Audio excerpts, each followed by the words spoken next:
وزيك فم تبع الموجة. مجددا بضيفي السيد عبد الفتاح مورو، نائب رئيس حركة النهضة والنائب الأول لرئيس البرلمان. نتحدث شوية على خطاب رئيس الجمهورية الذي أتى بنقطتين معناها من النقاط المهمة جدا والمفصلية، والتي مازالت تطرح أكثر من تساؤل فيما يخص الإرث وفيما يخص زواج التونسية بغير المسلم.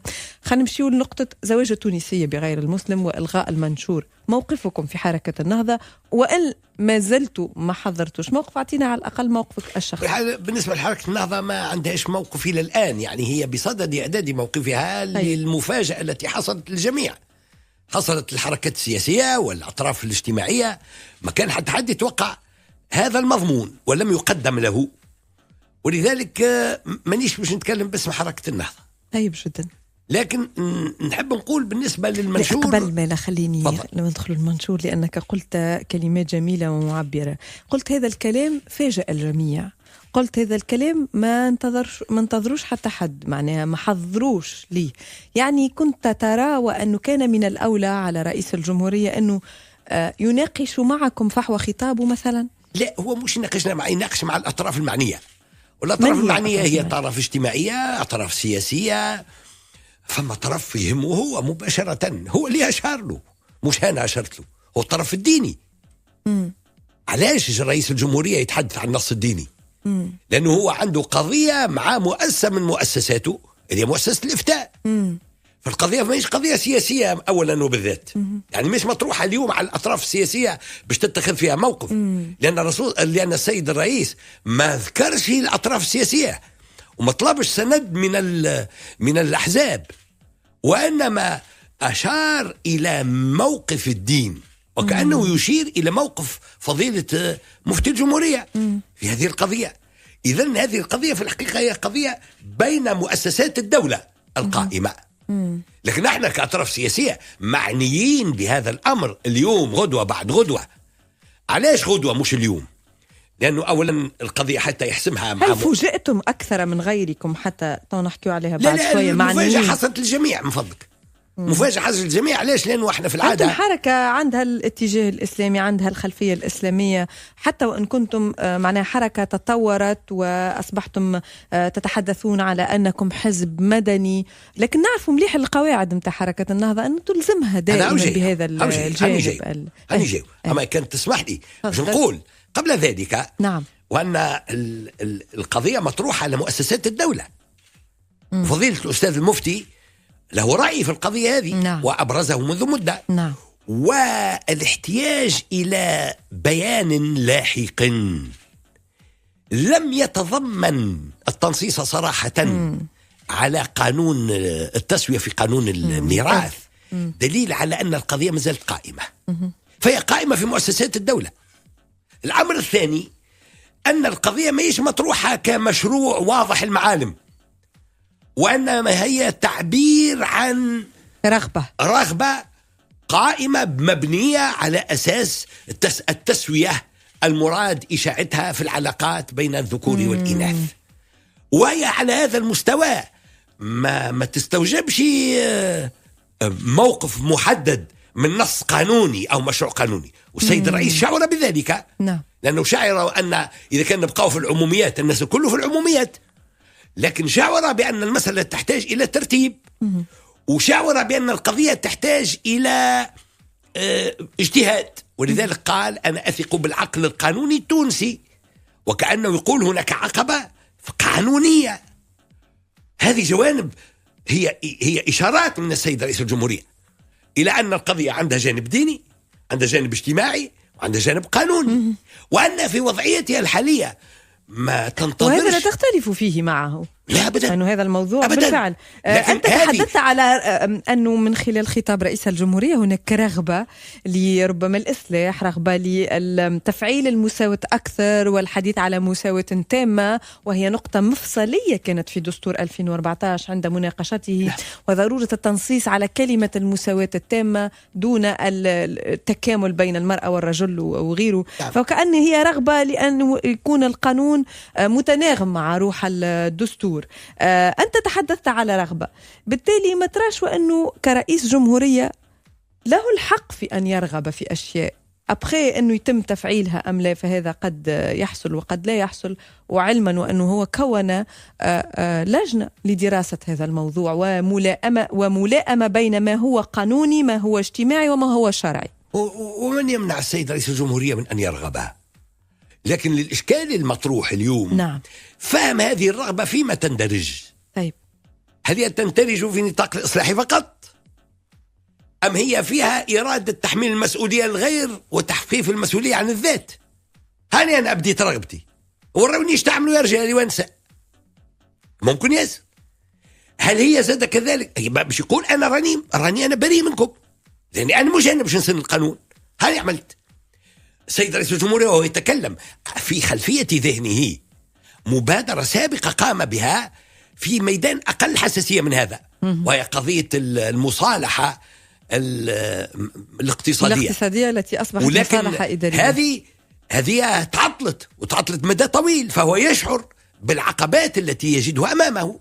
سيد الجمهورية يشعر كذلك بأنه ضامن للوحدة الوطنية، وأنه لا يمكن أن يصدر عن رأي لا يحوز، ما نقولش الوفاق الوطني جميعا، لكن وفاق جل الأطراف الاجتماعية والسياسية. سيد رئيس الجمهورية يعرف، وأنه ما يجمش يطرح موضوع يعطل به الوفاق القائم الآن. هذه كلها خلفيات موجودة في ذهن السيد رئيس الجمهورية، ولذلك هو كان ذكيا لما قدم القضية على كونها رغبة ستتبعها لجنة تدرس ذلك.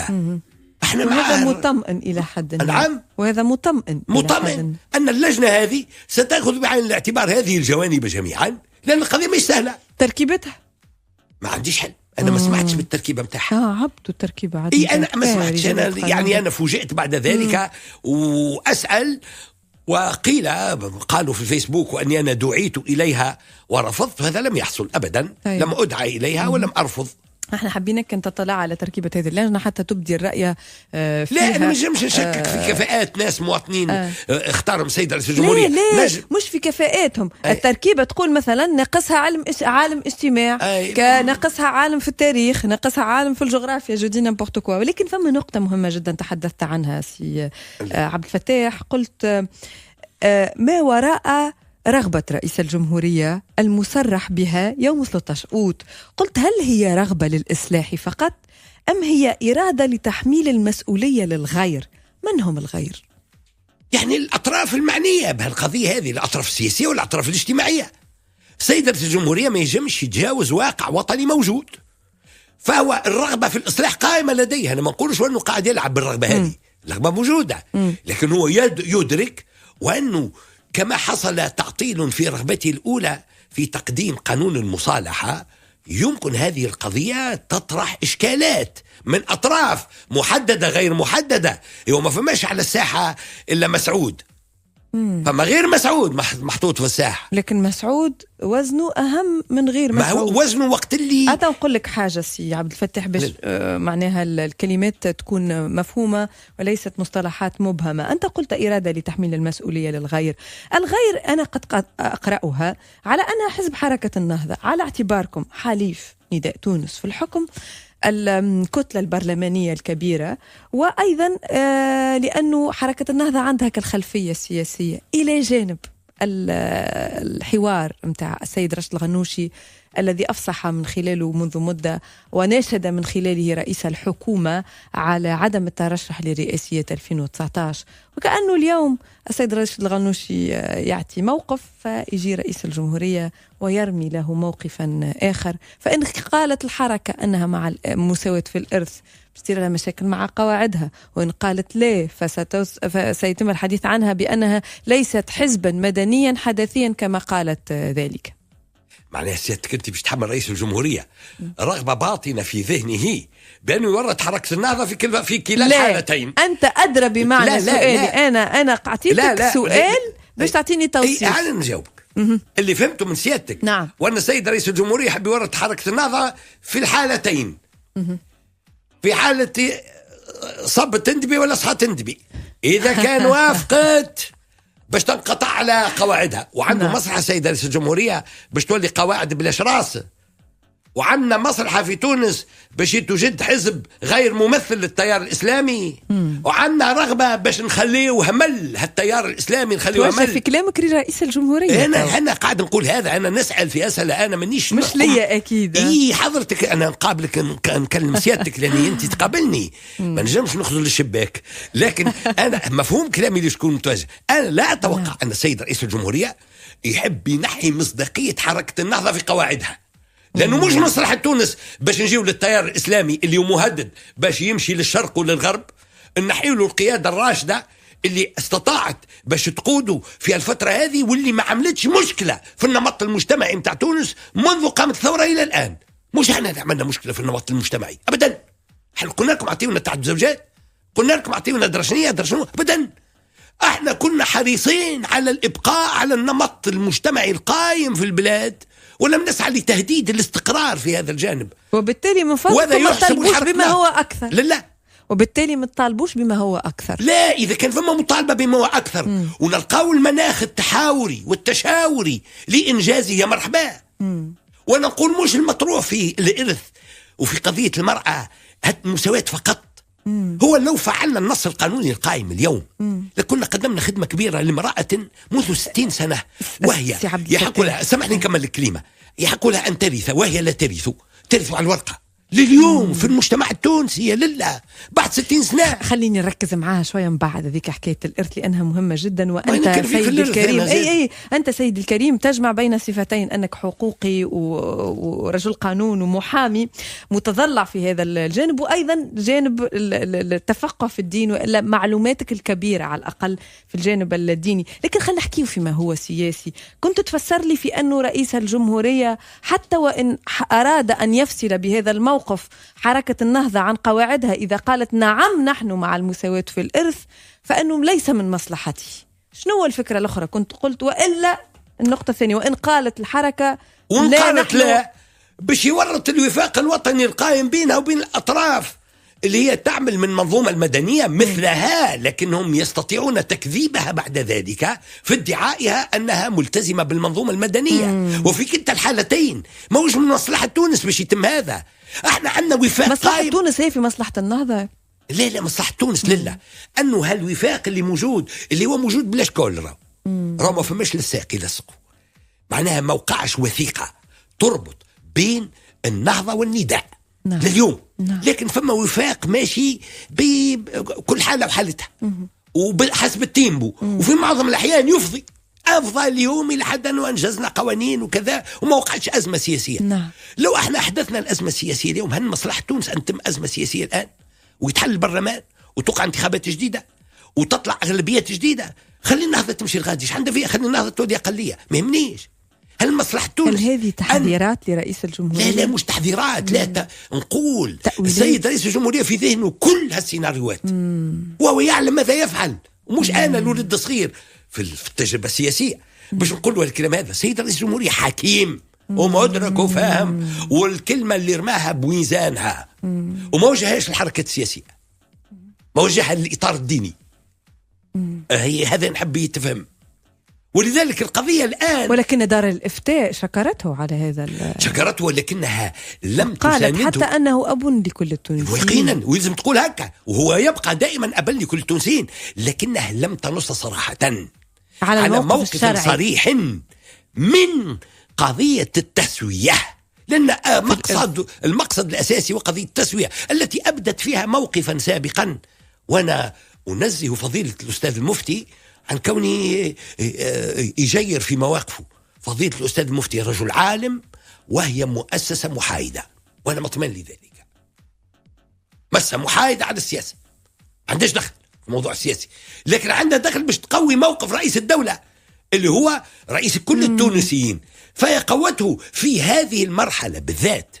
لكنها ليس بين يديها مشروع يمكن الحكم له أو عليه يتعلق بقضية وإنما مجرد رغبة من رئيس الجمهورية في إحداث هذه المساواة. والسيد رئيس الجمهورية أحال المسألة على لجنة وعلى فيها قانونية وفيها ناس عندهم حكمة لإدراكه وفهمه بأن القضية ليست بالسهولة ولا بالخفة. راه مش معناه نكلم فيك نقول لك احنا ضد ولا معاه، نقول لك هذه القضية يجب أن توزن بميزانها. احنا باش نعطيو نمط يلزم نعرفوا كيفاش نتصرفوا في النمط هذا، ونحظى بالقبول حتى يصبح القانون هذا قادرا على أن ينفذ.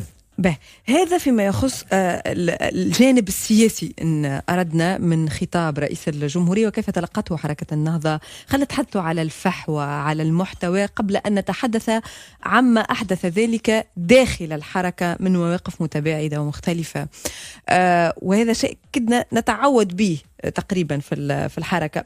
خلينا نتحدث على زواج التونسية بغير المسلم، وهو بمنشور بسيط. معناه يكفي أنه الوزير العدل الحالي يلغي هذا المنشور حتى يصبح للحركة للمرأة الحق في تزوج غير هو المسلم. بشكل فعلي هو الآن هذا مطبق دون إزالة المنشور. نعم، لأنه بورقة بسيطة يجيبوها من أي جهة، من مساجد باريس ولا ميونشن ولا غيرها، يشهد بأن الرجل هذا أسلم. هذا معنى لا معنى له. أنا في رأيي هذه يرجع الأمر فيه إلى إرادة الزوجة، ولذلك إعطاء حق الزوجة أن تختار زوجها هذا حق من حقوقها.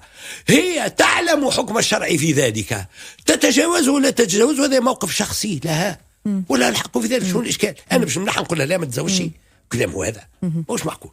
لا مش أنت، المنشور يمنح. المنشور ما عندوش حق باش يمنحها، لأن المنشور هي ورقة ساعات يطبقوها ساعات ما يطبقوهاش، ولذلك هذه مسألة شخصية داخلة في الاختيار الشخصي للسيدة الزوجة. هذه السيدة اللي باش تختار زوجها هي قادمة على وضع تختاره كما تشاء ولا يمنعه أحد مرتبط بعقيدتها، فأنا اختارت أن تتزوج. لا ذلك هذا، وأنا لا أتدخل لا في رأيها ولا في عقيدتها. لا أتحدث عنك عن المبدأ يا سي عبد الفتاح. بمعنى أنت سيد الكريم تعتبر أنه حقها تختار زوجها إن كانت هي في نهاية الأمر هو عقيدة. معناها إذا كانها مؤمنة جدا أكيد باش تقول لن أتزوج إلا شخصا من ديني، وبالتالي تطلب منه أنه هي تجد تكون مؤمنة وتقول أنا ما راهاش موجب شرعي، هذا ما راهش موجب شرعي، فهي موكولة إلى إرادتها واختيارها الذاتي. خاصة المرأة تقدمت اليوم، وهذا منسجم مع حرية الضمير اللي احنا نصينا عليها في الدستور. هذا منسجم معها، وهذه قضايا أعيان، قضايا أفراد. بينما قضية الميراث مش قضية أفراد، هي قضية يعني قانون عام باش ينطبق على الناس الكل، وفي الحالات وبإرادتهم وغير إرادتهم. نعم، بالتالي من المستحسن أنه يتم هذا الإلغاء هذا المشروع المنشور. خلينا نتحدث توا على قضية الإرث. موقفكم من ذلك؟ تحب تاخذ شوية ما تفضل اشرب. لا نسمع فيك يعني. لا قضية الإرث لا أنا قلت لك نقطتين تحدث عنهم. شيح لي ريقية. لا خاطر مدينا لك توا كاس الماء، واحنا ضيفنا كل ما يجي نمدوله كويس ماء معناها في أبسط الأشياء، ونقولوا له شنو تشرب، إن شرب قهوة نجيبوله ولا غيره، وكان حبذا أنه يكتفي بالماء فنترك له الماء فقط. هذا كان واجب الضيافة. فبالتالي على اعتبار وأنه الكاس تحط قدامك توا، حبيت زعما أنا نلهي المستمعين باش أنت تاخذ ذاك اللحظة هذيك تشرب فيها الماء. لا سيدي شرب، هذا صحة وبالشفاء. عايشك. شوف لله كان عزيز يقول يسقيك من حوض الجنة، وكانت تعجبني برشا الكلمة هذه. باهي يا سيدي، قل لي موقف حركة النهضة أو موقفك السيد عبد الفتاح مورو، باعتبار وأنه الموقف مازال مش ظاهر متاع حركة النهضة فيما يخص الإرث وإمكانية المساواة في الإرث. فما فرق بين موقف نظري مجرد عن واقع، نعم، وبين موقف واقعي، نعم. لأن هذه قضية تغيير أنصباء الميراث غير ذلك، هذه قضية فرب يتعلق بمنظومة كاملة. احنا الميراث مش قضية ولد وطفلة يوليوا يتسواوا، والمرأة كيموت رجلها والراجل كيموت مرته، هي تأخذ ثمنه ويأخذ ربع، هذه قضية تطرح. والشخص كيف يموت بوه يأخذ ثلثين وأمه تأخذ ثلث. هذه فما قضية نظر في إعداد منظومة، هذه يلزم وراها هدف يراد تحقيقه. هل الهدف الوحيد هو تسوية الرجل بالمرأة، ولا فما هدف اقتصادي نريد أن نحققه من خلال الميراث؟ أنظمة قانونية تحب من خلال الميراث عدم تشتيت الملكية مثلا، أو التمتيع بالملكية لأكبر عدد ممكن. احنا اليوم عندنا إشكالية مطروحة في تونس. هذه المرأة اللي يموت رجلها يخلي لها الثمن ويخلي لها ربة أولاد من امرأة أخرى سابقة توفات قبلها هي، أو أولادها هي، واحد منهم يصر على أن يقدم قضية في القسمة ويتباع المحل اللي هو موجود في حي التحرير ولا في حي درشنوة، يتباع ب 30 مليون وهي تاخذ في يدها 1,800,000. وفين تمشي هذه؟ حطوها في سقيف سيدي محرز. وهذه قضية ننظروا لها. قضية الميراث قضية أساسية ترتب عليها وضع المرأة في حالات متعددة، ولذلك القضية مش قضية تسوية باش نعملوا إعلان هذا حطينا طابع التسوية. احنا نحبوا جدوى في الميراث، ثم أطراف ضعيفة يظهر ضعفها عند الميراث، هذه ينبغي أن تأخذ الدولة بيدها عن طريق قانون يحميها يعطيها الحق. فما أنظمة قضائية أخرى في العالم تعطي حق التصرف، حق التصرف للمرأة اللي توفى زوجها طوال حياتها. لازم ننظروا في هالجوانب المختلفة. وأنا راني من أهل الاختصاص في هذا، ومر على راسي وعلى خلافات متاع عائلات كبيرة وعائلات صغيرة سببه هذه قضية الميراث. والآن فما ناس يجيوني المكتبي وبعضهم من أهل العلم والمعرفة، إما في العلوم القانونية أو في العلوم الشرعية أو في العلوم العامة، ويطلبوا تحديد قدرتهم على أن يتحكموا في الميراث قبل وفاتهم. يقول كيفاش تعطيني بشكل قانوني أن نعطي هذا كذا وهذا الكذا وهذا كذا، وقاعدين نقوموا به احنا كرجال قانون وزملاء المحامين يعرفوه هذا. فالقضية ليست قضية نظرة نظرية في أنه نسويه بين الرجل والمرأة، مش هذه القضية. هي القضية كيف يمكن أن ننسج قانونا متكاملا يكون عنده فلسفة وراه تريد أن تحقق أهدافا. وأنت قلت أن الفلسفة فيما يخص موضوع المواريث هي عدم تشتيت الملكية أو التشريك في الملكية. فأنت من أي جانب معنا؟ احنا نعرف مدارس فقهية في الموضوع هذا في كل مجالات القانون ديما تلقى مدارس فقهية معناه. فأنت ترى أنه حتى وإن تم العمل بمبدأ المساواة في توريث المرأة والرجل، الابنين على الأقل، ابن والابنة، بقطع النظر عن إن كانت زوجة أو جدة أو خالة أو عمة أو زوجة ثانية أو أولى أو أخيرة أو غيره، في هذه النقطة أنت مع مبدأ المساواة؟ أنت كشخص مثلا، خلينا ناخذ موقفك الشخصي قبل كل شيء، قبل أن أخذ جانب القانوني. نعم. أنت كشخص ترى أنك تنجم تورث بنتك وولدك كيف بعد عمر طويل؟ أنا سويت وضعيتي مع أولادي قبل ما نموت، وخذيتهم قدامي وقعدتهم ورضاوا لبعضهم باش هما تقاسموا فيما بينهم، هذا ياخذ كذا وهذا ياخذ كذا، والمال القليل اللي عندي تقاسموه في حياتي. ولذلك أنا مطمئن إلى أنه ما تقعش ما بيناتهم عركة، وأنهم هما سعوا باش يرضيوا بعضهم ورضاوا بعضهم. عندي فتاة واحدة وأربع ذكور رضاوا بعضهم، وأنا مطمئن إلى أن أولادي تصرفوا. يعني أنت لم تعمل للذكر مثل حظ الأنثيين؟ ما زلت ما متش أنا. لطف عليك. لا أنت أنا في حياتي الشرع الإسلامي أعطاني حق نتصرف في ملكي في حياتي. نعم. أنا تصرفت في ملكي في حياتي ورضيت أولادي وما عنديش معركة بعدي، وما باش يخفوا في الحاكم ويقولوا عاو خذا كرسي زايد ولا طاولة زايدة. الحمد لله ارتحت من هذا. وأنا نقول الحكمة تقتضي أن الإنسان يفكر في أنه عنده النسيب وعنده النسيبة وعنده مرت الولد وراجل البنت، وأنه يعرف كيفاش يصرف أموره مع وليداته بالشكل اللي يحفظ لهم أمرهم. وراو الشرع أباح في هك الثلث الزايد اللي يتصرف فيه صاحب الوصية باش يسوي بين أولاده حتى ولو القانون ما يسويش. سيدي الكريم، لا. قدرتك كبيرة على الإقناع واختيارك لكلماتك وبلاغتك، مش أنا باش ناقشك فيها لأنك رجل قانون ولأنك مثقف في الدين. هذه حصيرة تفرش فيها باش تعطيني تريحة. اللطف عليك. لا أنا مانيش عنيفة أبدا. معناها لأني قريت القانون عاد نعرف بعض الأشياء، هذا هو. بالتالي قلت لك لم تعمل بالقاعدة الشرعية للذكر مثل حظ الأنثيين. يا بنتي وبعد عمر طويل يا سيدتي الكريمة، وربي مد في أنفاس. أنا تصرفت في ولادي حسب ما أباح لي الشرع. الشرع أباح لي باش نتصرف في ملكي برضا أولادي. نعم فهمتك. أنا ما دخلتش الذكري وما الذكريشي، لا ما دخلتش الغادي. أنا جيت لأولادي قلت لهم أنا اعتبروني مت اليوم، ما نحبش غدوة واحد منكم يتعارك حتى مع الذكر مثل حظ الأنثيين ولا بالمساواة باش يتعاركوا. واحد ياخو الباب اللي موجود في باب الفلة والآخر يحب ياخو العتبة اللي موجودة في باب السويقة. من توا أخويا اتفقوا بين بعضكم، اتفقوا ما بين بعضهم وسووا امورهم. يا ربي نحمدك ونشكرك باش يموتوا مستور وما يقفوش ورايا في المحكمه يتعاركوا. يا ربي يفضلهم لك. بالله بحاول باش نجاوبك انا ما نحبش نصفصتك. الكلام اللي سالتني عليه قلت لي شنو موقفك؟ قلت لك انا موقفي ما يتحددش من الناحيه النظريه اني انا عندي فلسفه تتمثل في عدم تقسيم الملكيه ولا في حمايه الطرف الضعيف. انا نحب الراء في ذلك راي رجل الاجتماع ورجل الاقتصاد والمربي متاع الأسرة. يلزم الآن يتكون بالنسبة لي أنا ناس أصحاب رأي نفهموا من خلالهم تحقيق المصلحة. إلى اليوم راو قضية تغيير الميراث قائم على أساس شعار. راو في تونس اليوم قضية تغيير النص متاع الميراث قائم على أساس شعار. بمعنى يعني التسوية نحبوا الرجال قد النساء.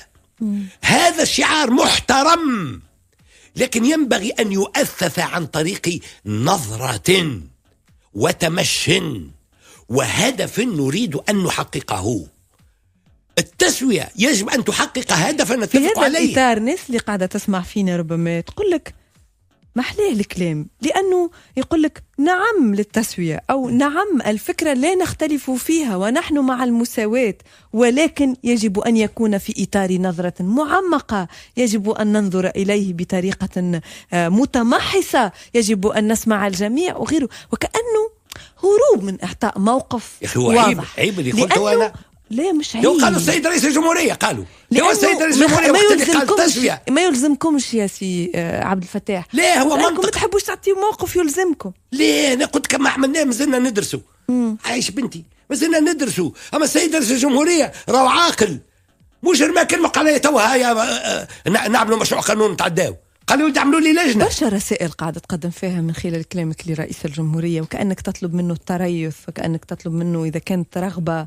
لو تتصور رئيس الجمهورية استنى فيا أنا مش نقول له تريث. لا ما تبعث في رسائل. لا مش يبعث رسائل لحد شيء. الرجل حكمته في ذهنه وحكمته قائمة ويعرف ايش يعمل ويسير في بلاد مش بالدق الحنك وعارف هو ايش قاعد يعمل. وانا موافق على التمشي هذا. فان السيد رئيس الجمهورية يعطي المجال لاهل الاختصاص والاطراف باش تفكر. والاطراف السياسية الان مطلوب منها ان تحزم امرها. ما عادش القضية مجرد موقف بعيد، توا موقف سيتبعه بعد ذلك عمل متاع لجنة. الآن يخدموا يا أطراف سياسية وريني ايش تعملوا. طيب جدا. خلينا نتحدثوا إذن على المواقف المختلفة في حركة النهضة من هذا الموضوع. هناك بعض المواقف التي أتت ناعمة كموقف سيادتك مثلا وموقف السيد ناعمة. نعم مش نائسة. لا مش ناعمة بمعنى أنه فيها شيء من التوصيف للوضع، فيها شيء من القراءة السياسية، من التريث، من الصبر على الشدائد، من الجلد. وفما بعض المواقف التي كانت أوضح من ذلك كما السيد عبد اللطيف المكي الذي اعتبره أنه هذا يدخل البلاد في أجندات سياسية ويتطلب تفسيرا. أيضا السيد محمد بن سالم في هذا الموضوع قال المسألة محددة بآيات قرآنية صريحة في حين يرى رئيس الجمهورية أنها قابلة للاجتهاد. هذه مواقف محترمة وهذه في داخل الحركة مقبولة وتناقش ويعطى الرأي في شأنها. نفس الجدل الذي حصل بعد أن تحدث عنه بعد تصريح السيد راشد الغنوشي فيما يخص مناشدته رئيس الحكومة بعدم الترشح. أنت تتوقع خلاف ذلك في حركة تحب تسير الواقع السياسي وهي حركة كبيرة ومؤثرة وفيها أطراف مختلفة والناس اللي في ودها شامين الناس اللي فيها شامين ريحة أسنانهم. كل واحد عنده رأي وعنده فكرة ومش مستعد يتنازل على رأيه. إيش نعملوا معاهم هذوما؟ كل مخرجوا من الحركة وليوا نوامر وكل واحد يلزمه يسمع ويطيع. نخلي الناس تتكلم وتتكلم في داخل الحركة وتتكلم في خارج الحركة. يظل لي هذا أحسن طريقة باش نوصلوا إلى فهم القضية. الاختلاف جيد وأنت تعرف ذلك والديمقراطية محبذة داخل أي حركة وهذا الكلام كنتم تقولونه دائما وهذا عادي جدا في مجلس الشورى تختلفوا في الآراء وغيره ثم تخرجوا رأي. لكن تعرف أنه بدأت الإشكاليات منذ المؤتمر العاشر فيما يخص مركزة القرار داخل شيخ رشد الغنوشي في خيارات عدة، وهذا الكلام تحدث عنه سيد محمد بن سالم، سي عبد الحميد الجلاسي، سي عبد اللطيف المكي، حتى أني طرحت على السيد عبد اللطيف المكي سؤال فقال، قلت له هل نتحدث على تيار اليوم داخل الحركة ينادي بالتجديد، ينادي بالتشبيب أكثر، ينادي بعدم مركزة القرار داخل رئيس الحركة، بضرورة تجديد رئاسة الحركة أيضا، وأنه تتعطى لشخص جديد في بلاصة سيد راشد الغنوشي، فتحدث على أنه نعم هذا الشيء موجود. هل هو تيار؟ أنت خرجتني من شعبان ودخلتني في رمضان ومن غير ما علمتني وما ندخلوش شعبان في رمضان. كيفاش علمك عاد نسي؟ طبعا نطرح عليك في الأسئلة لا تفضل. أما أنت خرجت بيا من موضوع اللي هو موضوع الساعة إلى دمالة عمناول المتعلقة بالوضع اللي عاودت تخرجت الدمالة تحيرت الري بعد خطاب لا احنا حركة فينا الباهي وفينا الخايب وفيها العرك وفيها الخصام ومش هذا سؤالي، وفيها ضرب الخنيفري. مش هذا سؤالي سي عبد الفتاح. قلت لك هل يمكن الحديث على أن هناك تيار جديد داخل الحركة؟ لم يعلن يعني عن نفسه، عندما يعلن عن نفسه نحدد منه الموقف، لا نستنتجه. إلى حد الآن لم يعلن هذا التيار إن وجد عن نفسه. هذا التوجه لم يتحول إلى تيار، هو توجه موجود. طيب يشتركوا في بعض الناس ويخالف في بعض الناس الآخرين. نعم. وقت اللي يولي لنا هذاك تيار هكا، وقت اللي يولي هكا نولي نفهموا رواحنا. طيب جدا سي عبد الفتاح، شكرا لك على قبول الدعوة. بالله متغش عليا أنا ابدا. يا سيدي كثر هذا ايش حسيت؟ انا راهو ضيوفي الكل كل ما يجيوني كل ما نسالهم يحسوني متغش عليهم، وانا جمله وتفصيله انا قلبي مفتوح للجميع واحب الجميع ونفرح القلب مفتوح. لطف عليك من القلب مفتوح. لا قلبي بالمعنى الباهي للكلمه باستعاره، هي مجازه تعبير مجازي. لله ربي يعاونكم فيها الشدايد. هذا الشدايد ما تطيح الا على راس السياسيين وعلى راس الاعلاميين. انتم تجبدوا بالمرتاح واحنا قلوبنا بالدقدقه، وانا نحب جبدان بالمرتاح. شكرا لك سي عبد الفتاح مورو على رحابة الصدر، لأنك أنت من الناس اللي كيجبدوا عليهم بالمرتاح يزيدوا يحلوا قلوبهم أكثر. شكرا لك سيدي الكريم على حضوركم معنا.